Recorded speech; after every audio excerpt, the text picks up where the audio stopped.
Good afternoon, ladies and gentlemen. Welcome to the White House. It is awesome to see you all here.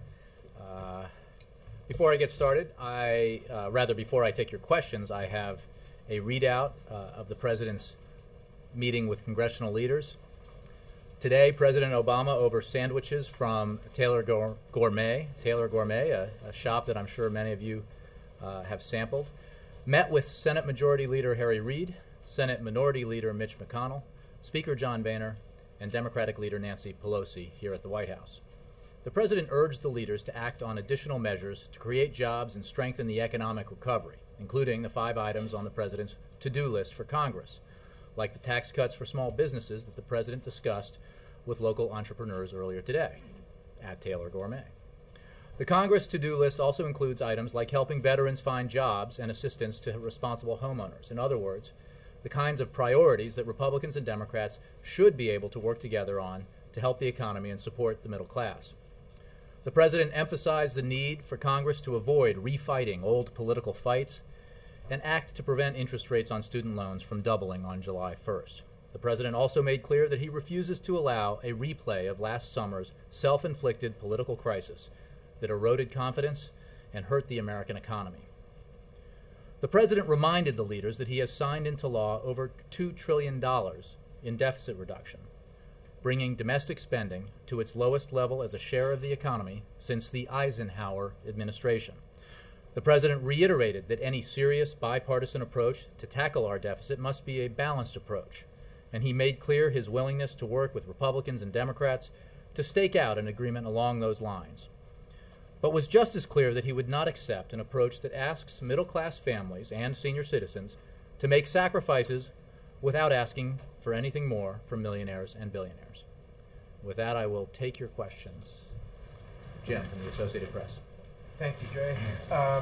On that point then, did the President raise the issue that Boehner raised yesterday regarding the debt ceiling, and does the President feel that he's in a better bargaining position given that the Bush tax cuts end December 31st, the mandatory spending cuts begin next year? Does he feel that he can, one, negotiate that kind of balanced approach that he's talking about in a better way than he could in the summer? And can he indeed separate the debt ceiling debate from that debate? The topic did come up. The Speaker raised it, and the President made clear, as I just said, that we're not going to recreate the debt ceiling debacle of last August.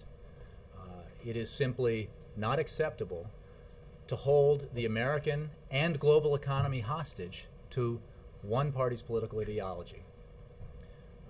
It is the responsibility of Congress to ensure that the United States of America pays its bills, that it maintains its credit worthiness, that it fulfills its obligation and maintains the full faith and credit that it has long enjoyed.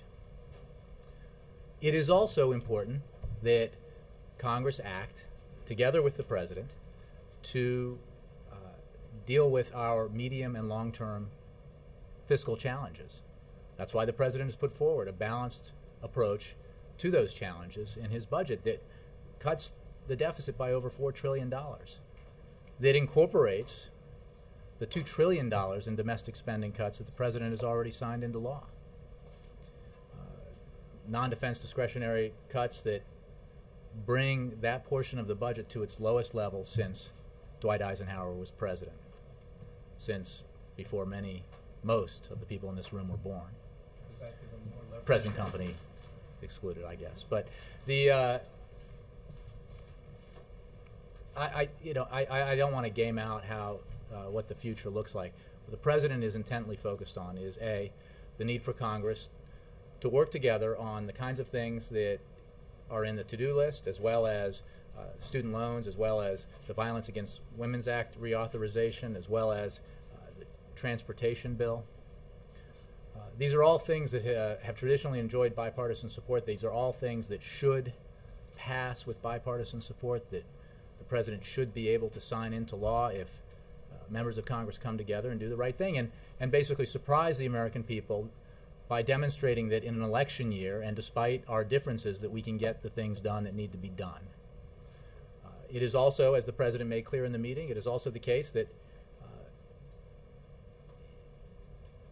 if Republicans in the Congress end their intransigence and adopt the balanced approach to our deficit and debt challenges that everyone else overwhelmingly believes and adopt what everyone else overwhelmingly believes is the right approach, which is a balanced approach, which includes not just discretionary spending cuts, not just entitlement reforms, but also revenues, then there is ample opportunity here to put into place a long-term budget that both ensures we continue to grow our economy and create jobs and significantly reduces our deficits and debt. Is there any discussion about invoking the 14th Amendment in order to avoid that kind of transmission?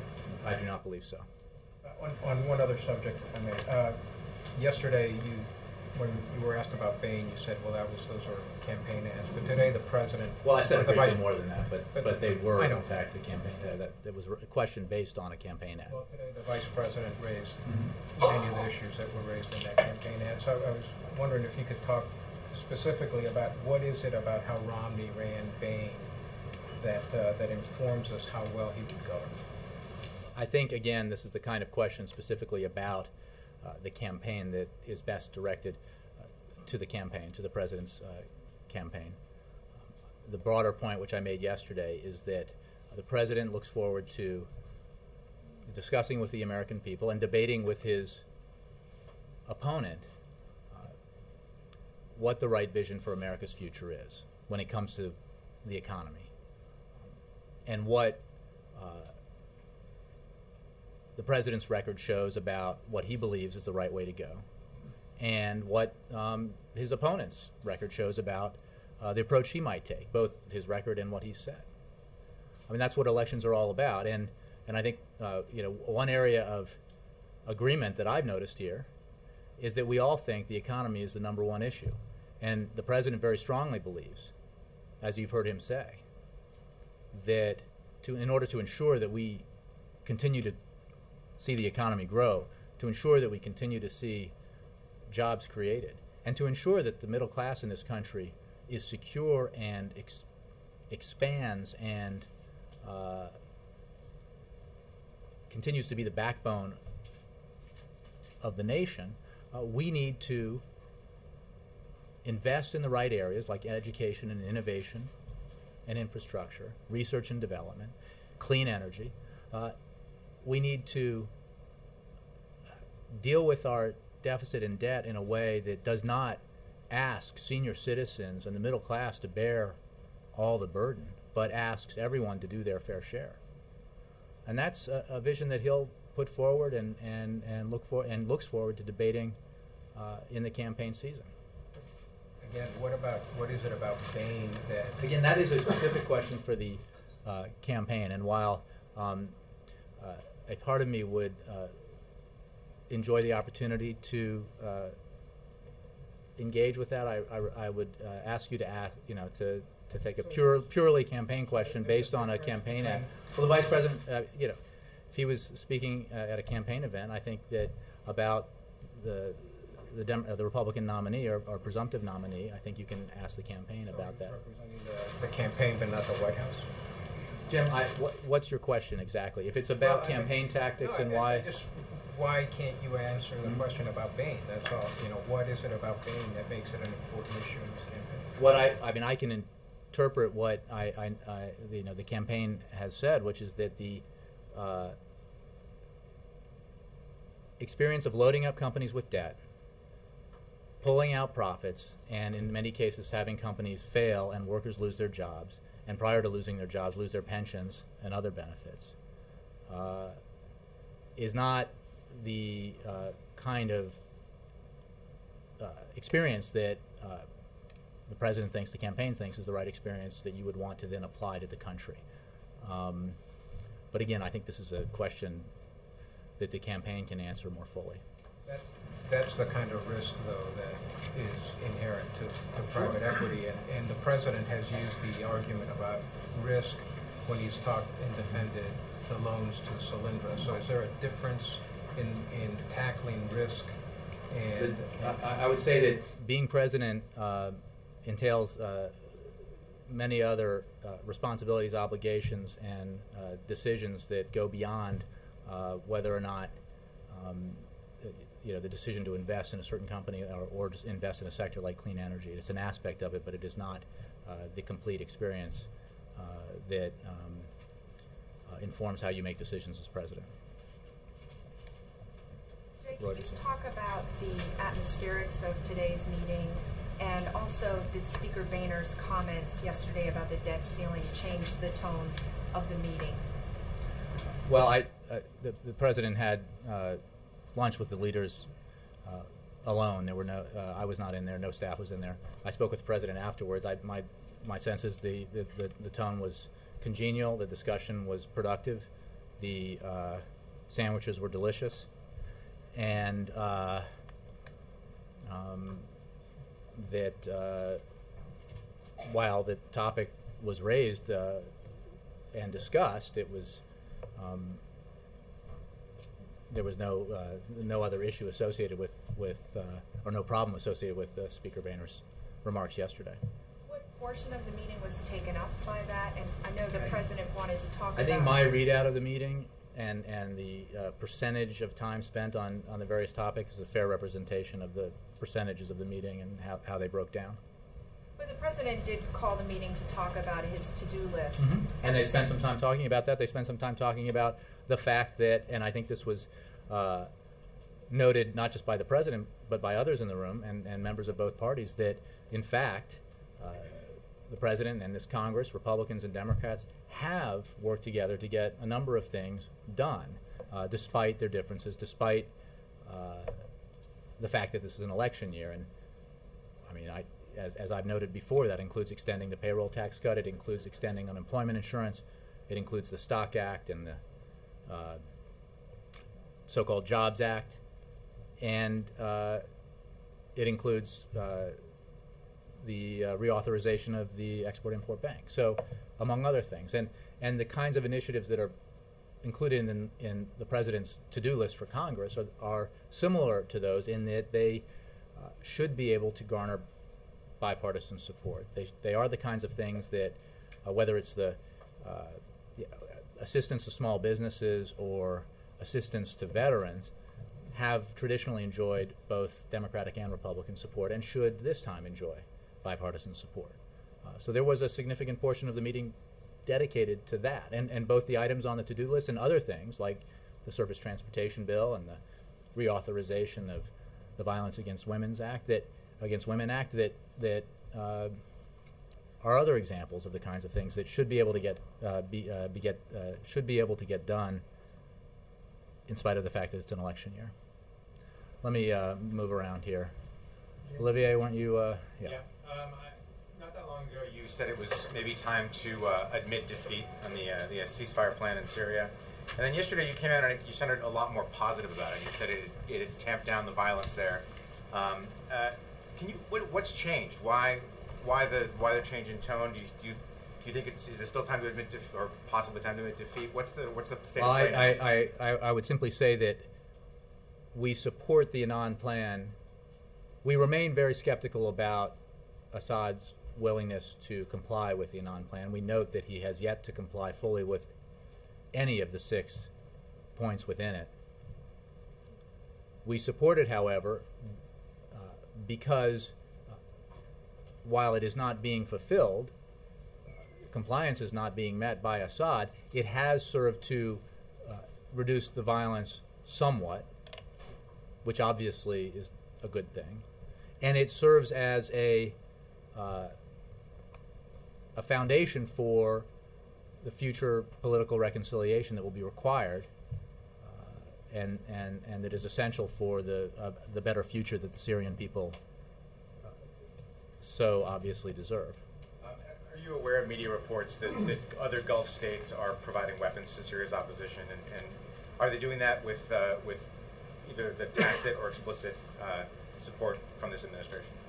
Well, I'm certainly aware of the reports, and I think you know where we are on this. We, the United States, we continue to provide non-lethal support to the opposition. And while I can only speak for the United States, we know that others are pursuing different types of support. and I'd refer you to them to characterize the nature of their actions. Our position on this hasn't changed. Nora? The Speaker's office has put out its readout of what happened inside the meeting, and according to them, the Speaker directly asked the President whether he would propose any cuts along with raising the debt ceiling, and the President said no. Is that correct? The Speaker said, should we, are you saying that we should pass a clean debt ceiling, which is a little different, but the essence is the same. And the President's point was, we should not hold the full faith and credit of the United States hostage to one party's political agenda. It is the absolute responsibility of Congress to ensure that the United States of America is good on its word, that it pays its bills. It is also the case that we need to take action in a balanced way to deal with our deficit and debt. That has always been our position. It is embodied in the President's budget. It is embodied in the efforts the President made last summer to try to reach a so-called grand bargain, and it is his position today. And I would note that that it is widely accepted now, although regrettably not universally accepted, that the primary stumbling block to bipartisan cooperation on this issue is the absolute intransigence, the absolute refusal of Republicans to accept what bipartisan commissions accept, what Democrats, independents, and Republicans out in the country accept, which is that we need a balanced approach to this, that we need to, in order to get control of our deficit and debts, we need not only to cut significantly, as we have already, domestic non-defense discretionary spending, we need to introduce reforms in our entitlement systems that strengthen them and in the President's vision, reduce costs, healthcare costs, without burdening seniors. And we need to make sure that everybody does their fair share. We need to include revenues as part of the package. I note, and it stuns me, Nora, if I could just point out, because your question reminds me of something I read at some ungodly hour this morning since my son woke up early, which is that Chairman Paul Ryan of the Budget Committee was on television last night, and he chastised the President for disavowing the Bowles-Simpson Commission, without mentioning that he himself was a member of the Bowles-Simpson Commission and voted no. He voted no to the balanced approach that the Bowles-Simpson Commission recommended, a balanced approach which is mirrored by the President's own budget, a balanced approach which is universally, by those who've looked at this, who aren't elected members of Congress of the Republican Party, viewed as the essential answer to the challenge. Okay, Paul Ryan voted against it, but the President also didn't endorse it or enact any of it. The President put forward a budget proposal that embodies the balanced approach that the Simpson-Bowles Commission, which he appointed, recommended. That is a fact. That balanced approach is nowhere evident in the Ryan budget. It's nowhere evident in the rhetoric of House Republican leaders, regrettably, because overwhelmingly, that's where we have to go to successfully overcome the challenges that we face when it comes to our medium and long-term deficit and debt. Today we have the President of the United States insisting on a clean debt increase. What the President... Hold on. The President is insisting on one position, and the Speaker is also insisting that he will not increase the debt limit unless there are spending cuts. So are we headed again to another one of these I think you debacles? have to ask the Speaker of the House whether or not he intends or he believes that it is the right thing to do for the American people, the American economy, to play chicken with the full faith and credit of the United States government. The President says we're not. The compromise is a balanced approach that everybody who is not an elected member of Congress of the Republican Party has identified as the right solution. Why can't you increase the debt The limit with compromise balanced is the cuts? President's willing to cut non-defense discretionary spending to its lowest level since the Eisenhower administration. This President has signed into law non-defense discretionary spending cuts that brings that portion of our budget to its lowest level as a percentage of GDP since Ike was president, before you were born, significantly.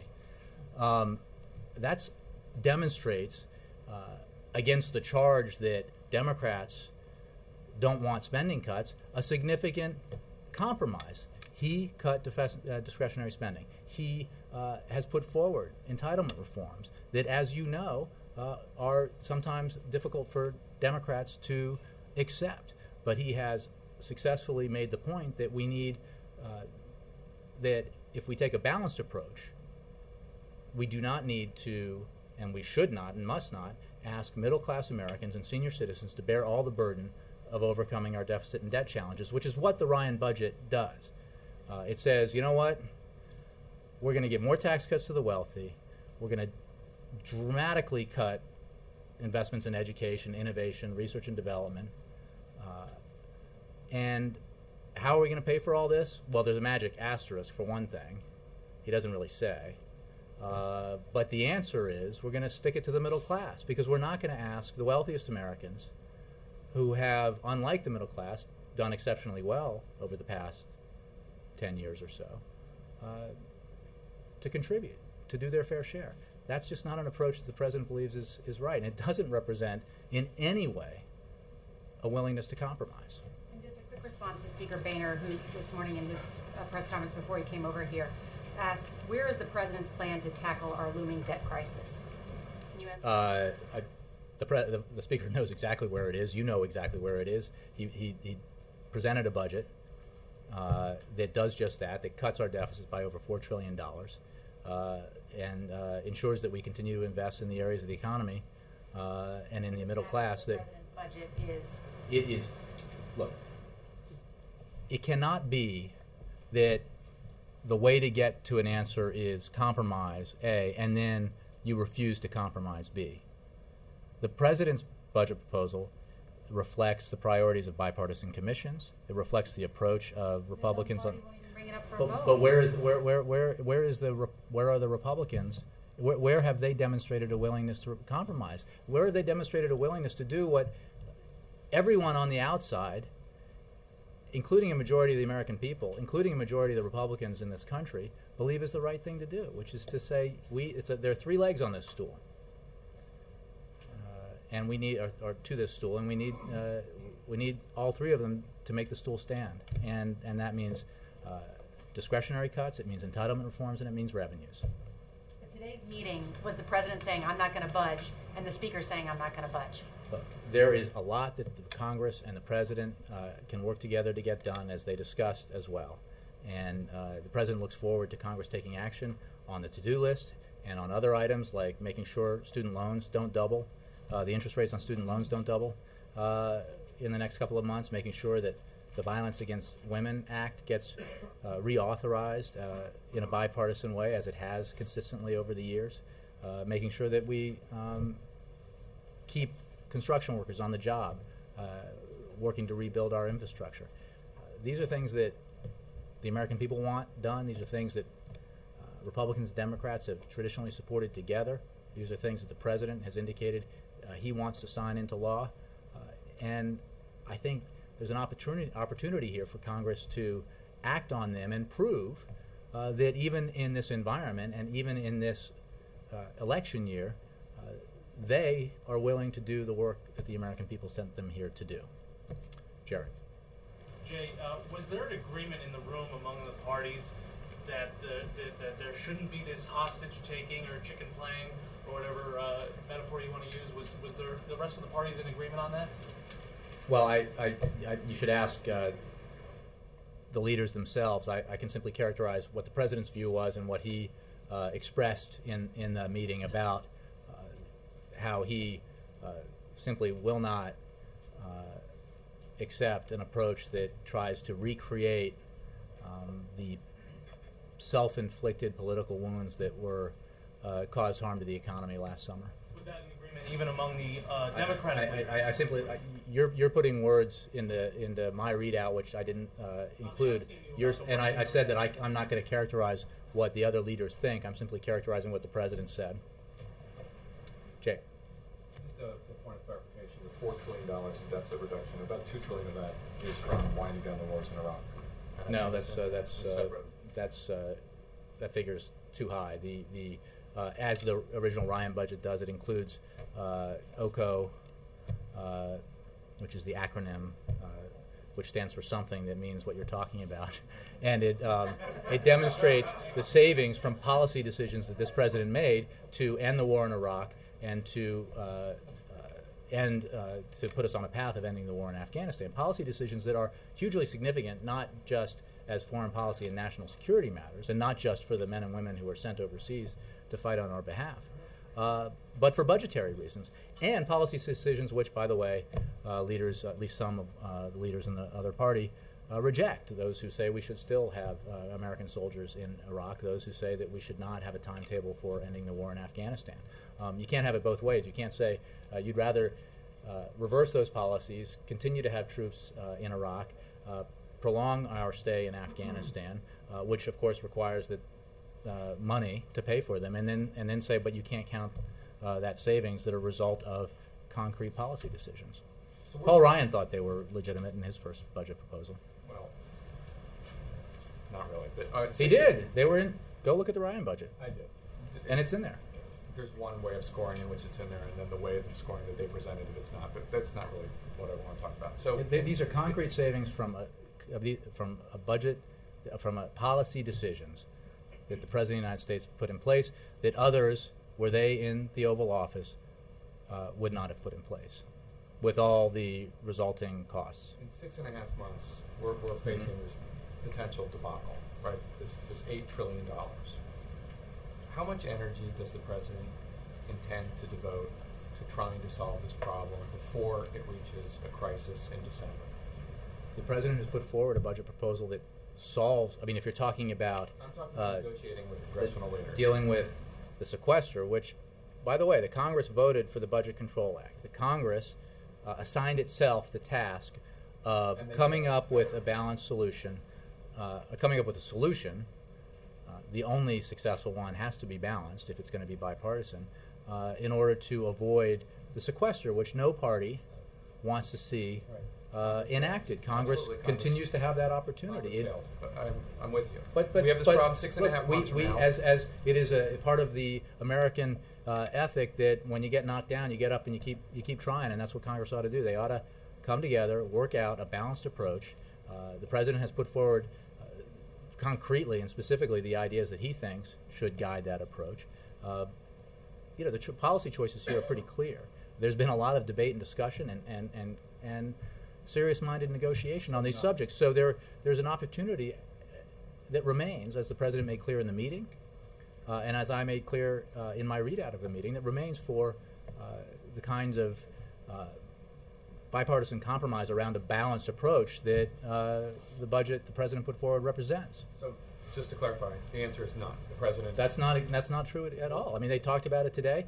The key stumbling block here is that the Republicans in the House refuse to raise any taxes. Refuse to acknowledge that the only way to do this, the only way to come together and get this done, is to adopt the balanced approach that not just the President, but just about everyone else who's looked at this has deemed the right way to do it. So, and as I've said on a number of issues, the President accepts the fact that just because he says he believes it's the right thing to do, Republicans may not then do it, but they have constituents they need to answer to.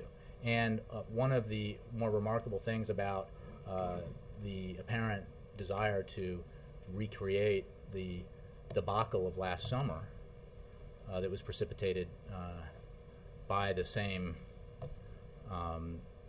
approach the Speaker of the House suggested we adopt again, is that the American people thought it was a terrible thing. And I don't think they would reward leaders who suggest that the right way to fulfill their responsibility as leaders is to risk tanking the American economy. That's just terrible. That's not leadership. That's a failure of leadership. And the right way to get something done is to agree that you're not going to get everything you want, and look at what so many people have put forward as the necessary path for bipartisan compromise.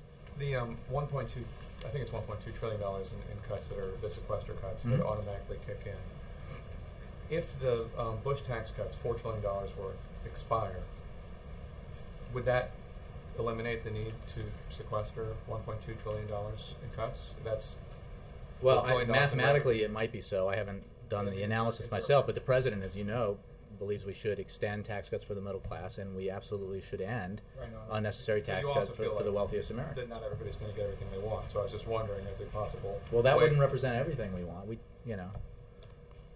Is there a mechanism in there? So this is a technical question. If the $4 trillion in tax cuts expire, does that negate the need for $1.2 trillion? I think you're talking about apples and oranges here, and I think there are a lot of things that people have talked about that Not really. rise to that will be dealt with if they haven't been by then by the end of the year. It's $4 trillion in revenue. Right, but there are a number of issues that there's the Bush tax cuts, there's sequester, and there are I'm not going to negotiate how that plays out now. I'm asking I'm not As a asking technical negotiate. thing, if It's you're a asking me, technical does question. $4 trillion Would it- account would for it negate 1.2? it?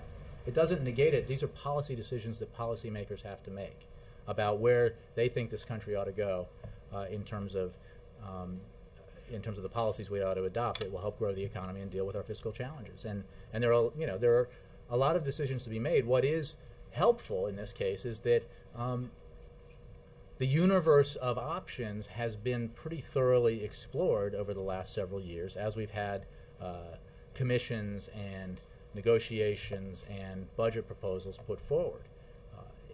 And the consensus, the broad consensus that has emerged from this prolonged debate is that we need to take a balanced approach to this. We need to deal with these challenges by cutting non-defense discretionary spending significantly, which the President has already agreed to do and signed into law. We need to introduce reforms into our entitlement system that strengthen those programs and produce savings in health care. And we need to increase revenues so that we don't have to deal with our deficit and debt in a way that puts all the burden on the middle class and senior citizens, because that's just not the right thing to do. And it would be bad for our economy. It would be bad to adopt a proposal that, lacking any other detail provided in it, would potentially cut investments in education and border security and all sorts of other programs, innovation, by something on the order of 19%. These commission recommendations you keep talking about, there's a consensus about. President Obama has not endorsed any of them, right? The President has, through his actions and his proposals, endorsed the balanced approach that is represented by the Simpson-Bowles Commission, by the Domenici-Rivlin Commission. The numbers are not exactly the same, and in fact, what is off... But he doesn't support their recommendations. Not all of them in their specifics, but in fact, they have far greater defense cuts. Does Paul Ryan support that? They have far greater tax revenues. These are just two areas where you guys should be calling out folks who say, well, we should be supporting this commission, when in fact it includes proposals that they wouldn't come near to with a 10-foot pole. The President's proposals actually proposed in his budget fewer defense cuts and less revenues than Simpson-Bowles. Another example of his willingness to compromise. This is, the outline of what needs to be done is clear. It has been clear for a long time. It is supported broadly by the American people. It is supported by Democrats, Independents, and Republicans, bipartisan commissions, graybeards, young academics, all sorts of experts. Yeah. Senate Democrats today are going to vote to reject the president's budget. I wonder what the administration's response is to that. And what does it say that Democrats haven't proposed a budget in more than 3 years? Look, we prefer that the Senate and Congress overall function efficiently. As you know, the vote that you referred to is yet another gimmick, and that's why it will get that the tally will come out the way it does. It represents a decision by Republicans to, instead of acknowledging that the only solution here is a bipartisan solution, to sort of waste time with gimmicks. There is an avenue here, as I've been discussing, and I'll stop waxing on about it. But the approach that we need to take is clear to everyone, except apparently a significant portion of the Republicans in Congress. Alexis, and then Dan. For Secretary Geithner said this week, as you know, that Treasury possesses the tools on the debt ceiling to extend that probably into the new year to try to separate it from the lame duck session and the cliff. So I just wanted to clarify, is it the President's preference to try to extend it as far away from the December lame duck session as possible to keep those? I think I would refer you to the Treasury Department. I don't recall that specific statement by Treasury, and I won't venture into the measures that Treasury takes in dealing with those kinds of situations, as it did last year and as it has in the past. So, I mean, the President's preference is that Congress adopt a balanced approach to our deficit and debt challenges. I think he's been pretty transparent about that. He's been pretty transparent about his willingness to accept cuts in programs that in a different situation he would rather not cut, but that represents a compromise. He recognizes the need to introduce some reforms in Medicare and Medicaid so that we can strengthen those programs and ensure that those guarantees remain for our citizens. And he also believes strongly that we need to make changes in our tax system so that it's more balanced, so that a middle class that was squeezed in the decade prior to the recession does not get further squeezed and burdened with the responsibility alone of resolving our deficit and debt challenges. But that the wealthiest Americans who, as you know, you guys have all reported on this, who in that same period when the middle class saw its incomes stagnate or decline, saw overall its incomes increase dramatically. I think that balanced approach is entirely sensible, and that's why it has earned the support of so many outside observers, and including former Republican office holders. The President believes that's the way we have to go. On the to-do list, can you remind us, the President was not supportive of the House Republican version of tax cuts for small business earlier, and obviously that's something he's pushing today. Can you just remind us, what is the gap between the Republican approach and the President's preferred approach? Well, I've forgotten the specifics of some of the Republican proposals that you mentioned, but I think one of the concerns was that the need here is to boost job creation, and the President's proposals that he talked about today would reward small businesses for hiring, for an increase in hiring, and a specific benefit tied to job creation. I think some of the proposals you're talking about were judged by outside independent economists as having not necessarily a positive or positive near-term impact on job creation or economic growth.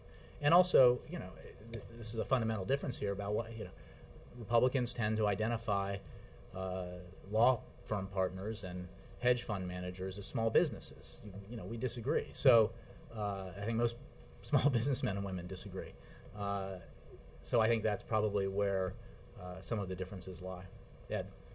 Thanks, Jay. You said a moment ago it's up to Congress to adopt a balanced approach. Doesn't it also take presidential leadership and for him at some point to say we've been kicking around all these plans since last summer, Bowles, Simpson, et cetera, the Ryan budget, you criticize one, they criticize the other.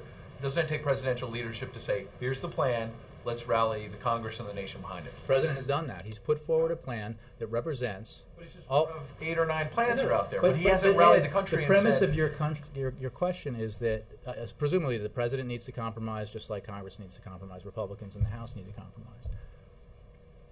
Is it not evidence of a willingness to compromise that this President, this Democratic President, has signed into law cuts in domestic non-defense discretionary spending that bring that portion of the budget to its lowest level since Dwight Eisenhower? Is that not evidence of a willingness to every expert take seriously? Said that's a drop in the bucket. It's nice. It's a good start. Ironically, it's a drop in the bucket. It's especially a drop in the bucket if, as the House Republicans insist, you want to get all of your savings out of non-defense discretionary spending. You want to increase defense spending. You want to give more tax cuts to the wealthy, and then you want to squeeze all the programs that include investments in education, border security, innovation, research and development. That is not a balanced approach. That is not not only is it not fair to middle-class Americans and seniors and others who would bear the burden of that approach, it's bad for the economy. Like, where do they think education fits into our economic future. There was that moment of great clarity when the president was out on the road talking about the need to ensure that we didn't that Congress acted so that interest rates on student loans didn't double. And I think a spokesman for one of the House leaders said that the president was out there talking about education because he didn't want to talk about the economy. And it was a great moment of clarity because, as the president made clear, education is elemental to economic growth. Education, especially in the 21st century, will be decisive in the competition to win the race for the strongest, most prosperous economy in the 21st century. So the president's given those speeches, but as Jake was asking, what is He's the done more president than going to give do those speeches. between now and the next 6.5 months to prevent this? Because he can keep reading those talking points. Republicans can read their talking points. He's not reading the talking points. But you're saying it's Yeah, he's elemental and all that, but that doesn't He's put forward stop. a plan that represents and includes things that have already taken place in terms of signing into law, significant spending cuts, significant entitlement reforms, and a plan that includes revenues. An approach that has been endorsed by bipartisan commissions, by Democrats, Independents, and Republicans. The question that you ask, I think, should be posed to leaders in Congress. What are you going to do to demonstrate your willingness to compromise? What steps will you take to prove that you're not simply pursuing an ideological agenda when the path here is so clear, the need for a balanced approach is so obvious, and yet the refusal to acknowledge that and adopt it is the obvious stumbling block here. There was this debt summit yesterday, and Alan Simpson, who's been talked about here, said that he knows for a fact that former President Clinton went to President Obama at some point in recent months and, quote, said, "For God's sakes, you did this by executive order. You got 11 out of 18 votes. That's 60%. And Alan Simpson said, Clinton would have said, I would wrap my arms around that thing and take it. He would have.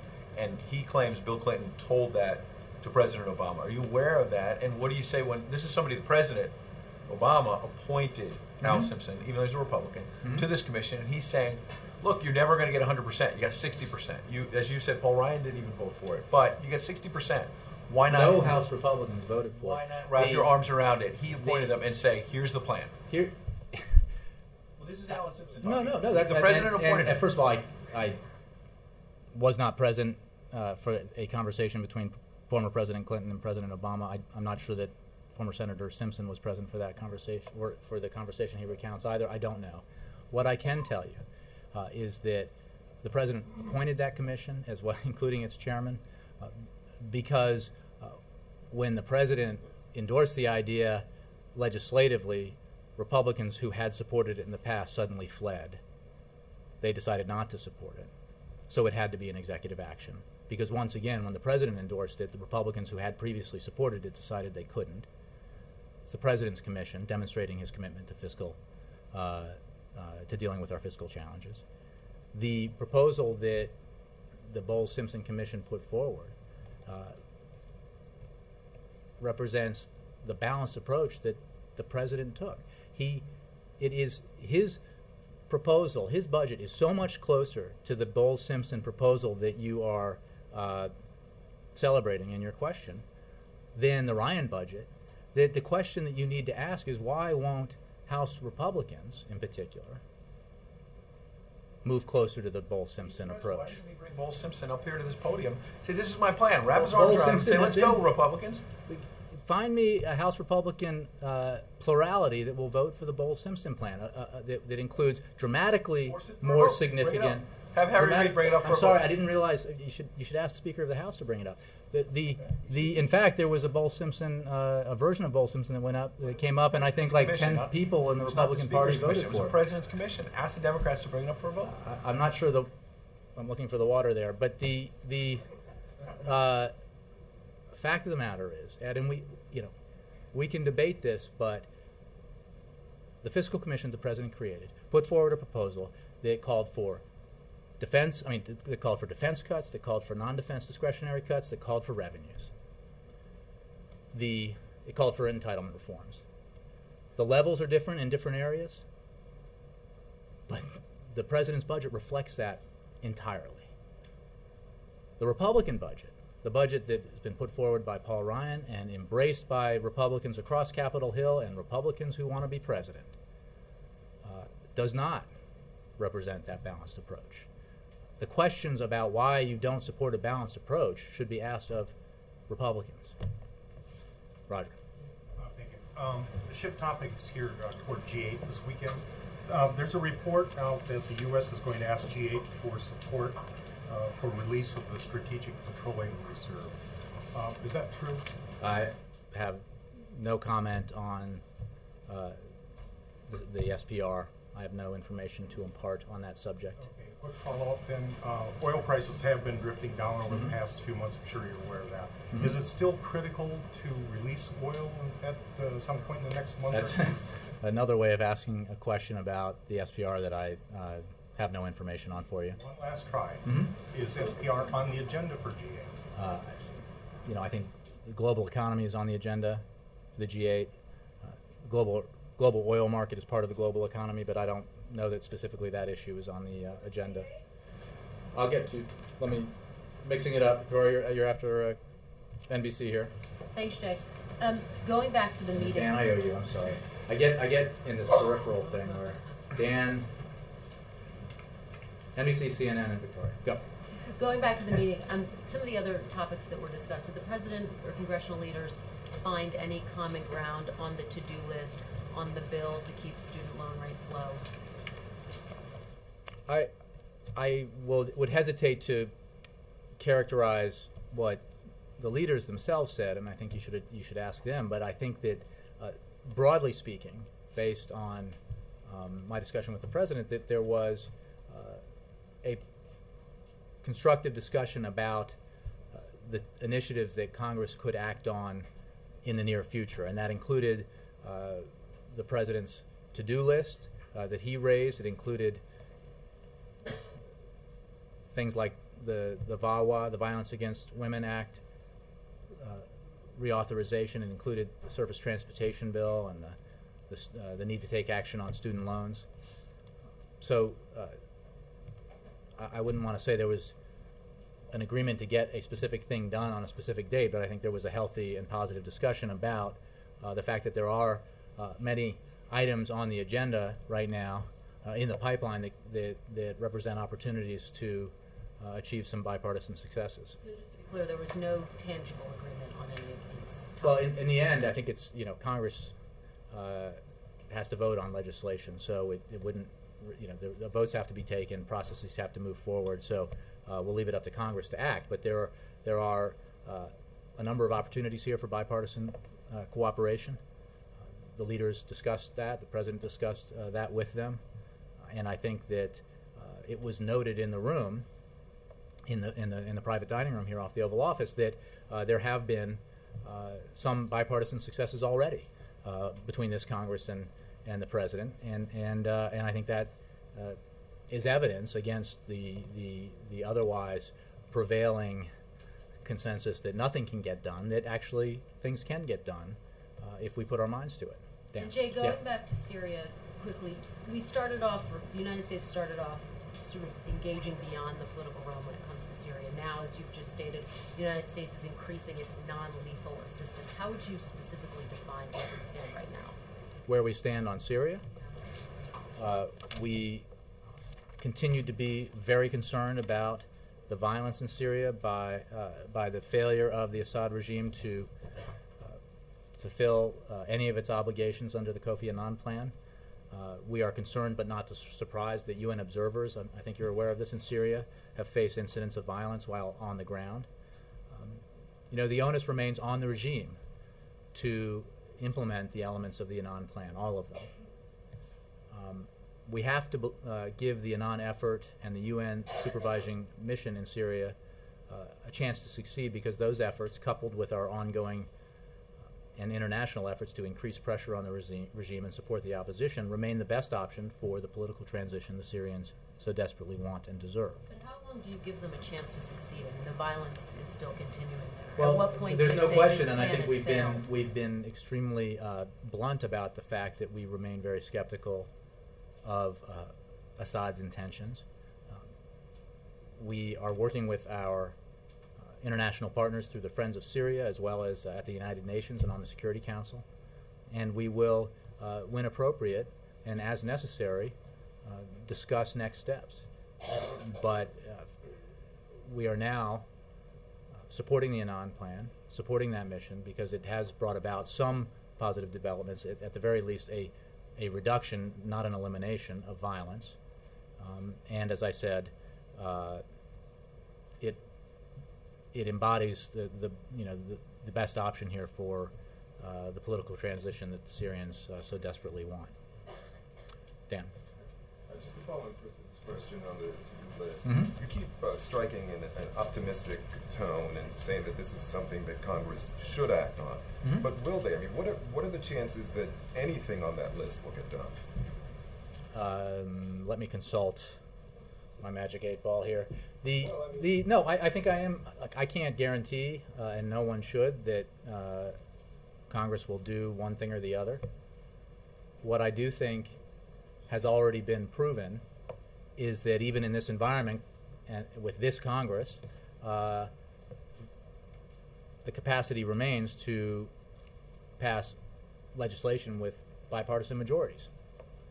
We've seen that with the extension of the payroll tax cut. We've seen that with the passage of the Stock Act and the Jobs Act, with the recent passage of the reauthorization of the Ex-Im Bank, which is not a huge thing, but an important piece of business that will help our exports to continue to grow and be a vibrant part of our economy.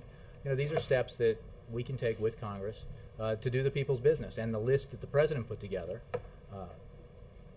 contains a series of other initiatives that fall into that vein, that represent the kinds of things that have traditionally enjoyed bipartisan support, and the other things I talked about: VAWA, reauthorization, resolving the student loan issue to ensure that millions of students across the country don't have their interest rates doubled on their student loans. These are things that can be done, and I'm optimistic, and the President's optimistic, because they are so self-evidently necessary and achievable.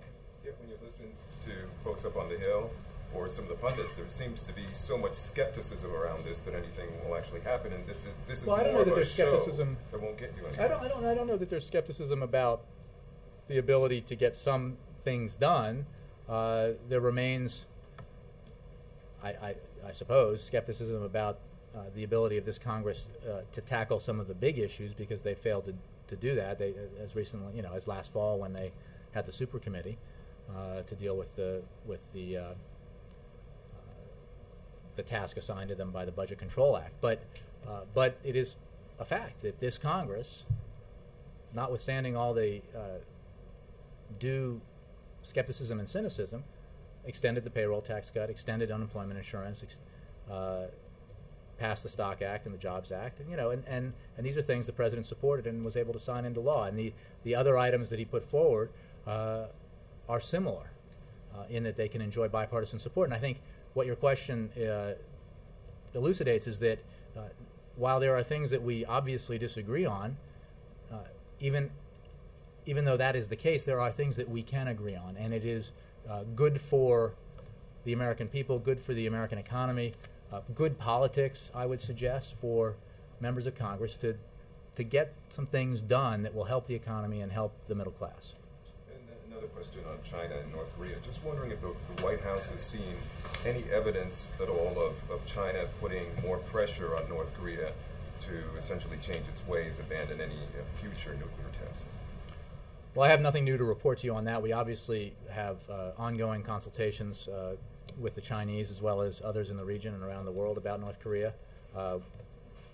We have, as you know, because I've discussed it in the past, as have others, encouraged the Chinese to use their influence with the North Koreans to affect their behavior, and that continues to be our position. But I don't have anything new to report to you on that.